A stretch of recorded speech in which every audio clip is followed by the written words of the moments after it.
parang si Mia ulit yung character mo, parang medyo pag-isipan mo naman. Pero pag may mga, yun nga, yung matcha-challenge ako na ibang role naman, tapos matcha-challenge po ako, syempre gagawin ko naman po yun. Kasi madami sobrang daming ko pang gustong gawin, marami pa po akong hindi nagawa. Kaya yun, kung ano man po yung susunod na offer Personally, may dream role ka ba? Ang lagi kong sagot dyan, hindi, yun, surprise me. Hindi, parang kasing sa akin lagi, parang, meron na, kunwari ang role mo, doktor, o kaya nurse, or kung writer, pero, hindi lang yun kasi yung titignan mo yung lalim ng kwento, nung doktor na yun, nung nurse na yun, yung anong kwento niya, anong personality niya, yung ganon. So, yun, hindi ko alam kung anong gusto ko talaga, basta yung matcha-challenge ako, yun yung pinaka-importante. So, hindi na pala possible na maging homewrecker ka ulit? Pwede, pero syempre hindi naman same ni Nicole. Exactly Oo, may yung iba naman ng pagiging homewrecker. Ibang klase naman, may ibang hindi naman. Oo. Si Carmina naman, first time mo nagkontrabida at na-enjoy mo nga, o willing ka ba na magkontrabida uli? At kung sakali, meron ka bang mga kondisyon na magkukontrabida lang ako sa isang magaling na aktres? May mga ganun ba? Actually, parang pangalawa ko na to kasi sa Got to Believe, medyo kontrabida, no? Kung ako sana yung masusunod, sana wag naman akong ma-type ka sa mga pagiging kontrabida. Pero kasi parang ang like kong ng mga na-receive na mga tweets, laging sinasabi na very effective. Kasi nga siguro mas sarcastic ako yung ganon, or itsura ko, I don't know. Maybe sa bangs, nagpapa-wholesome na nga ako, pero ganun pa din. Ano nga ba yung tanong?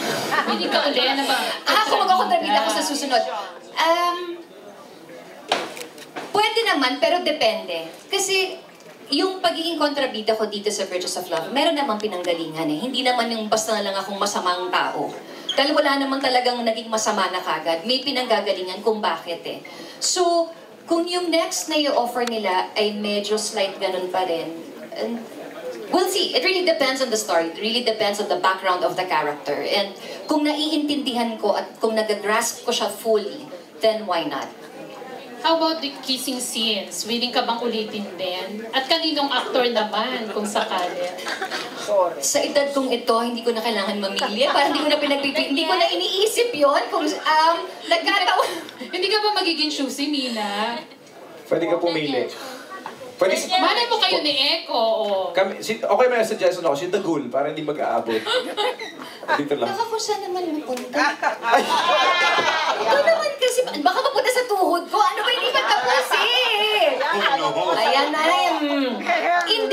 hindi ko man... Ang witty mo dun means, Ang witty mo dun. Ay, tuhod naman yun, Ito kasi nagulo ako Nababalik tayo doon, no? Kung nawala. Ano kasi naman to, parang...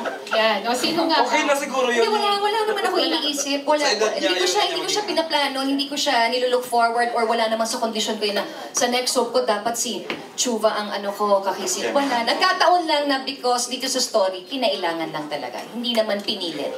Okay. Sige, last question ko sa 3D Stars. After this, may next serye na ba kayo? Anong next project? Unahin ko na si Paolo. Kasi, Paolo, curious lang ako kung may gagawin uli kayo ni Bea Alonzo.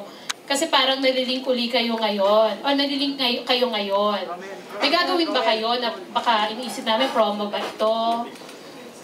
Wala naman po. Nagkataon lang na parang nakita sa labas. May mga kasama. Tapos, ayun, kumain lang. So once lang nangyari, after nung last serye nyo, once lang na nakita kayong magkasama ulit? Si Bea kasi sobrang bihirang lumabas. So pag lumabas siya, parang kailangan mo rin lumabas kasi parang mabibilang mo lang talaga sa daliri mo kung ilang beses siya lalabas sa